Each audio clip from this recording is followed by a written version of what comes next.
Hello, मैं Shimla Rani Verma Shimla higher secondary school Kadipur Sipur Varanasi के YouTube channel पर आपका स्वागत करती हूँ। पिछली वीडियो में हम लोगों ने शुक्ल युग शुक्लोत्तर युग को देखा था और देखा कि हिंदी अब विकसित है और बहुत अन्य प्रदेशों में दूसरे देशों में भी इसको सराहा जा रहा है, इसको अपनाया जा रहा है। हमने उससे भी पहले देखा था दो विधा, कहानी और निबंध को। आज हम आगे की विधाओं के बारे में अध्ययन करेंगे, उसको देखेंगे कि उसका विकास किस तरह से हुआ। तो आज हम नाटक को देखेंगे, नाटक कैसी विधा है और किन किन लोगों ने इसकी रचना की। तो नाटक रंगमंच को दृष्टि में रख करके पात्र और संवाद के द्वारा लिखी गई रचना क्या कहलाता है? नाटक कहलाता है। नाटक रूप को धारण करता है, इसलिए इसको रूपक भी कहते हैं। रूप धारण करने का मतलब जैसे किसी ऐतिहासिक पुरुष या देवी देवताओं के रूप को पात्र अपनाता है, उसके क्रियाकलापों को, उसकी मानसिक क्रियाओं को दर्शाने के लिए लेखक उनको पात्र के रूप में सामने रखता है। जैसे अभी आप लोगों ने देखा होगा रामायण को या महाभारत को, चाणक्य देखते होंगे, तो उसमें पात्र जो है वह उन लोगों के रूप को धारण कर लेता है, अपना लेता है, उनके क्रियाकलापों को करता है। जैसे आपने रामायण देखा, उसमें राम कौन है? राम तो बने हैं और अरुण गोविल, उनका नाम अरुण है, लेकिन वह किसके किरदार को निभा रहे हैं? भगवान राम के। तो उनके रूप के, उनको क्रियाकलापों को आपके सामने प्रस्तुत कर रहे हैं। तो ऐसी विधा को हम क्या कहते हैं? नाटक कहते हैं। यूँ तो नाटक का विकास भारतीय हिंदू युग में ही हो गया था, लेकिन द्विवेदी युग में इसका कोई भी विकास नहीं हो पाया। बहुत कम नाटक लिखे गए भारतीय हिंदू युग में भी, और शुक्ल युग में आते आते जयशंकर प्रसाद जी ने नाटक विधा की रचना की और उसको आगे बढ़ाया। नाटक जयशंकर प्रसाद जी से आगे राम कुमार वर्मा, सेठ गोविंद दास आदि लेखकों ने भी नाटक की रचना की। अब हम अगली विधा को देखते हैं, आलोचना। देखते हैं आलोचना क्या है। आलोचना मतलब भली प्रकार देखना, अर्थात किसी वस्तु या व्यक्ति या किसी विधा को, किसी लिखी हुई चीज को हम क्या करते हैं? भली भांति देखते हैं, निरीक्षण के आधार पर उसके गुण दोषों को अपनी रचना में दर्शाते हैं। यह प्रेरणा देता है, इसको समीक्षा भी कर सकते हैं। उसके गुण दोषों को देखते हैं और जो बातें सही हैं, गलत हैं, उसको अपनी रचना में दिखाते हैं। और यह लेखक को प्रेरित भी करता है, और इसके लेखक रामचंद्र शुक्ल हैं, इन्होंने आलोचना विधा की रचना की। अगली विधा देख सकते हैं हम, उपन्यास। उपन्यास का मतलब होता है कि सामने रखना। उपन्यासक संस्कृत शब्द जिसका अर्थ होता है किसी चीज को सामने रखना। इसमें लेखक क्या करता है? आसपास की चीजों को, सामाजिक या ऐतिहासिक परिस्थितियों को, यथार्थ सत्य को आधार बना करके, मतलब सत्य को आपके सामने सांस्कृतिक रूप में लिखता है और दिखाता है।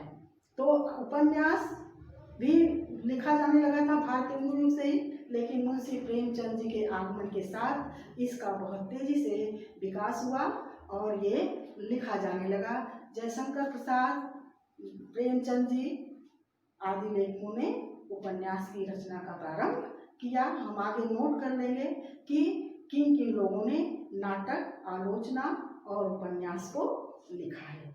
अगली विधा के बारे में जान लेते हैं। एक और विधा देख लेते हैं, जीवनी। जीवनी में लेखक क्या करता है?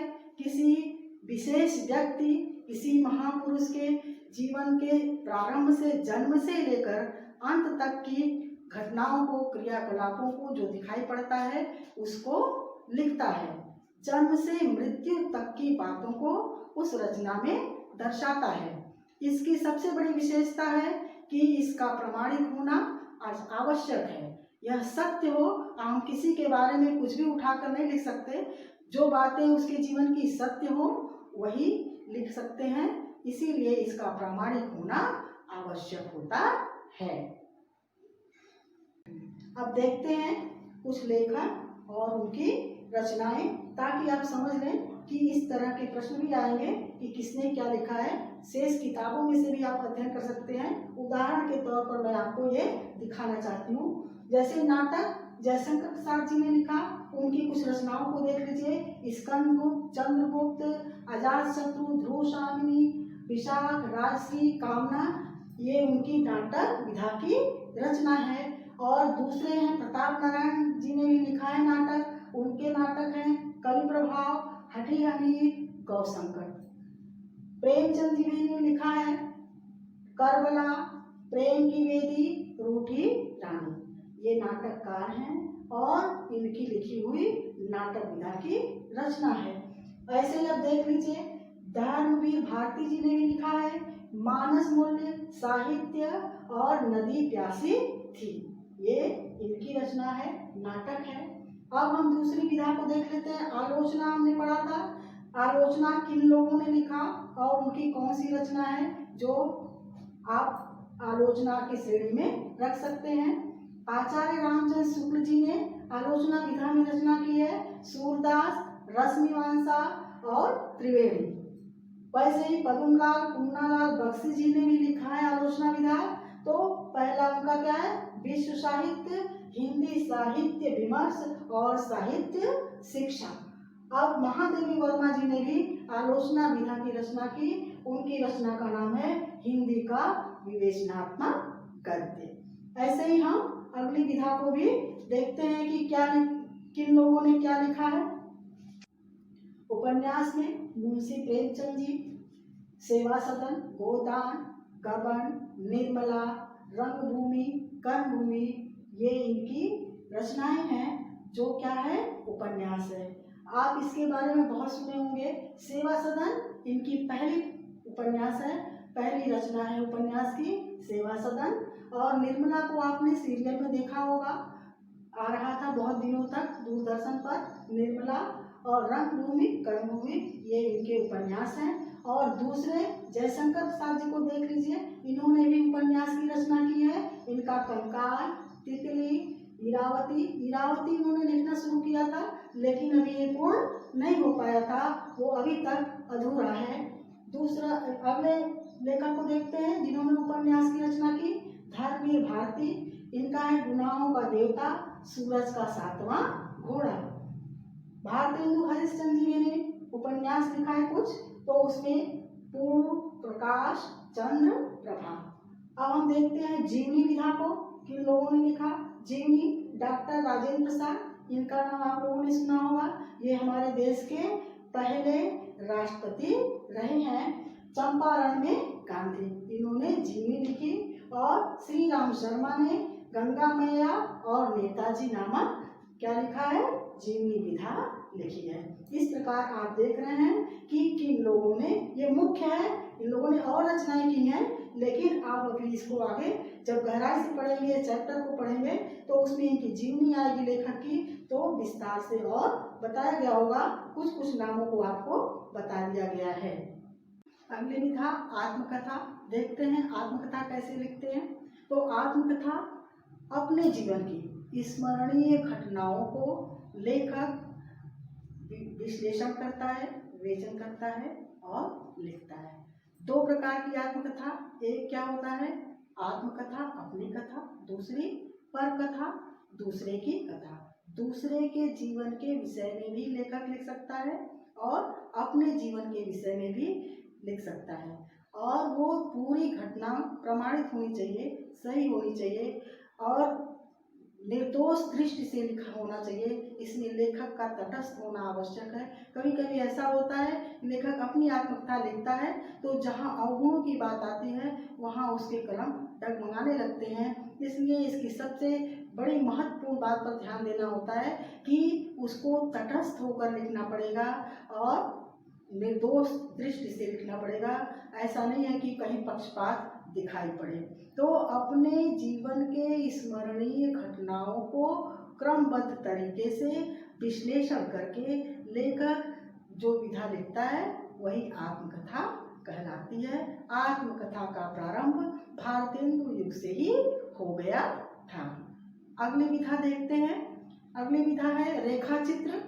रेखा चित्र के माध्यम से लेखक क्या करता है, इस प्रकार वर्णन करता है किसी विषय वस्तु का, किसी घटना का, कि मानस पटल पर पाठक के जो पढ़ेगा, जो देखेगा उसको, तो उसके मानस पटल पर एक रेखा सी खिंच जाती है, अर्थात वह एक चित्र का रूप सामने आता है। व्यक्ति उसको दृश्यात्मक ढंग से देखता है, जैसे लगता है कि हम कोई चीज़ देख रहे हैं, उसके मस्तिष्क पर एक चित्र अंकित हो जाता है।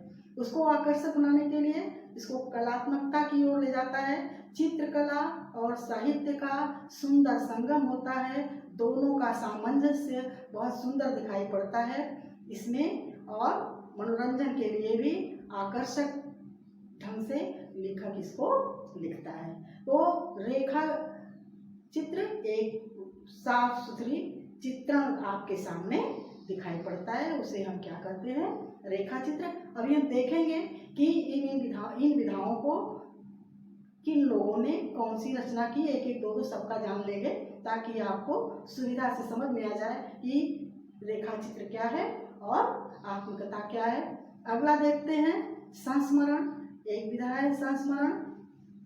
इसमें लेखक क्या करता है, किसी महापुरुष या किसी व्यक्ति से विशेष से मिलता है, उसके साथ जो बातचीत करता है, जो घटनाएं घटती हैं, जो वहाँ का वातावरण होता है उसको समझता है, उसको याद करता है, अपने स्मरण शक्ति के आधार पर उन बातों का विश्लेषण करता है, उन बातों को लिखता है अपनी रचना में। तो इसमें क्या है कि वो उन घटना को यथार्थ रूप में लिखता है, जैसा देखा, बिल्कुल सत्य होना चाहिए। जो बातें आपके साथ घटित हुई, जो बातें आपने की, उसमें क्या अच्छा लगा, क्या थोड़ा दुख पहुंचाने वाला था, वो भावात्मक ढंग से उसको रचित करता है, लिखता है लेखक। इसमें किसी से मुलाकात की घटना का वर्णन होता है। अगली विधा एक है रिपोर्टाज। रिपोर्टाज आप ये समझिए कि रिपोर्ट इंग्लिश के रिपोर्ट से बना है, कि बहुत नज़दीक है, उससे बना नहीं है, फ्रांसीसी शब्द है रिपोर्टाज, और ये उसके बहुत निकट है रिपोर्ट के, अर्थात आंखों से देखी हुई घटनाओं का तत्कालीन वर्णन जो है, जिस रूप में उस घटना को देखा, जिस रूप में वो दृश्य देखा, एकदम उसी रूप में उसका वर्णन करता है। ये विधा शुक्ल युग के बाद, शुक्लोत्तर युग के बाद से आगे क्रमबद्ध विकसित हुआ। इससे पहले वो रिपोर्टाज नहीं लिखा जा रहा था। एक और विधा देख लेते हैं, वो है गद्य यात्रा। इसमें क्या होता है कि लेखक कहीं गया घूमने, वहाँ की घटनाओं को, वहाँ की बातों को, वहाँ के जलवायु को, वहाँ के प्राकृतिक दृश्य को, जैसा वह अनुभव करता है, अपनी अनुभूति के आधार पर अपनी रचना में प्रस्तुत करता है। इससे ये होता है कि लेखक, पाठक जो पढ़ता है वह भी वहाँ के रहन सहन, रीति रिवाज, सामाजिक स्तर को भली भांति घर बैठे ही समझ लेता है उस यात्रा से। मान लीजिए कि कोई लेखक गया, जैसे आप इसको ठेले पर हिमालय एक लेखक ने लिखा, तो वो गए कौसानी तक, तो रास्ते में जिन जिन चीज़ों का अवलोकन उन्होंने किया, जो जो परेशानियाँ आई, जो जो अच्छाइयाँ आई, उस सबको उन्होंने अपने अपने तरीके से, अपने रचना में क्रमबद्ध तरीके से उसको लिखा। वह उसको हम रख सकते हैं इस यात्रा में। गद्य यात्रा अर्थात आप यात्रा करने गए हैं, जो भी जहाँ भी गए उसको आपने देखा और लिख दिया, वह यात्रा गद्य कहलाता है। तो इस प्रकार हम अनेक विधाओं को देखें जो आज विकसित हो चुके थे। तो अब इसके बारे में हम देखेंगे कि हमारे किन लेखकों ने इन नई नई विधाओं को लिखा है। आत्मकथा को देखते हैं, किन लोगों ने लिखा और क्या लिखा। सत्यानंद अग्निहोत्री, इन्होंने लिखा मुझ में देव जीवन का विकास, ये इनकी रचना है। भारतेंदु हरिश्चंद्र ने लिखा कुछ आप बीती कुछ जग बीता बीती। और डॉक्टर राजेंद्र प्रसाद ने आत्मकथा मतलब अपनी कथा, मेरी कथा, आत्मकथा। हरिवंश राय बच्चन ने नीड़ का निर्माण फिर। इसको आप लोगों ने सुना भी होगा, पढ़ा भी होगा, ये अधिकतर लोगों के पास मिल जाती है किताबें, तो पढ़ लेते हैं। बहुत अच्छी आत्मकथा है। रेखा चित्र को देखते हैं। पंडित श्री राम शर्मा ने लिखा, उनका एक संग्रह है जिसका नाम है बोलती प्रतिमा। महादेवी वर्मा ने लिखा गिल्लू, अभी 9th क्लास में बच्चे पढ़ेंगे, ये चैप्टर आपके क्लास में आएगा। चंद्रमौली बख्शी सन्यासी बाबा, ये क्या है? रेखा चित्र। आप जानते हैं कि रेखा चित्र ऐसी विधा है जो चित्रकला और साहित्य को सामंजस्य करता है, मिलाता है, दोनों का मेल होकर के एक प्रभावशाली चित्र लोगों के मानस पटल पर अंकित करता है। और प्रकाश कुमार ने क्या लिखा है? सीता दीदी। अब संस्मरण को देखते हैं। भगवती प्रसाद वाजपेयी ने महाप्राण निराला लिखा। विनय मोहन शर्मा ने लक्ष्मीधर वाजपेयी के विषय में लिखा। देवेंद्र सत्यार्थी बलराज साहनी, आप जानते हैं कि इसमें लेखक क्या करता है? किसी विशेष पुरुष से, विशेष महापुरुष से भेंट करता है और वहाँ जो घटनाएं होती हैं, जो क्रियाकलाप होती है, उसको वह पूरी तरह से अपने ढंग से, अपने तरीके से विश्लेषण करके, विवेचन करके लिखता है। ऐसी विधा को हम संस्मरण कहते हैं और इसका प्रमाणिक होना आवश्यक होता है। संस्मरण में ऐसे नहीं कि हम मिले और कुछ भी लिख दिए, उसका प्रमाण आपके पास होना चाहिए। जो बात आप लिख रहे हैं वह वास्तविक होना चाहिए, सत्य होना चाहिए। अब रिपोर्टाज को देखते हैं।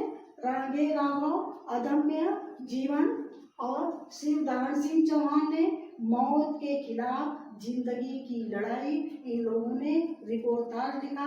रिपोर्टाज में अब जैसा जानते हैं कि किसी भी घटना को लेखक देखता है और उसका तुरंत अपने स्मरण में लेकर घर आता है और उसके बाद जिस तरह की घटना वहाँ देखता है, जिस तरह का वातावरण होता है, उसको एक रिपोर्ट की तरह वह प्रस्तुत कर देता है, एक सूचना की तरह आपके समक्ष प्रस्तुत कर देता है।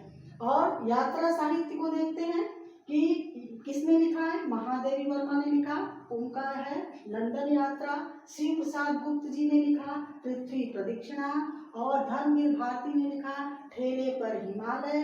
राहुल सांकृत्यायन ने लिखा मेरी यूरोप यात्रा। आप ये जानते हैं कि यात्रा साहित्य में लेखक कहीं जाएगा और वहाँ के विषय में, वहाँ के रहन सहन, वहाँ की सांस्कृतिक परिस्थितियों के बारे में अपने साहित्य में लिखता है। और आप लंदन यात्रा अगर पढ़ेंगे महादेवी वर्मा जी का, तो आप घर बैठे ही लंदन की पूरी जानकारी हासिल कर लेंगे। आपको लगेगा कि मैंने लंदन को घूम लिया। ऐसे ही इन लोगों की रचनाओं को आप पढ़ें। 9th के बच्चों ने पढ़ा होगा ठेले पर हिमालय, जो अब 10th में है वो इसको पढ़ चुके होंगे। तो आपने देखा होगा कि लेखक धर्मवीर भारती किसके साथ गए? रामचंद्र शुक्ल जी के साथ गए। रास्ते में किस तरह की परेशानियां आई, कहाँ कहाँ रुके, वहाँ के प्राकृतिक दृश्य कैसे थे, तो आप वहाँ का यात्रा उनके साथ साथ कर लेते हैं। तो लेखक का प्रयास होता है कि अपने साहित्य के माध्यम से, अपने लेखन के माध्यम से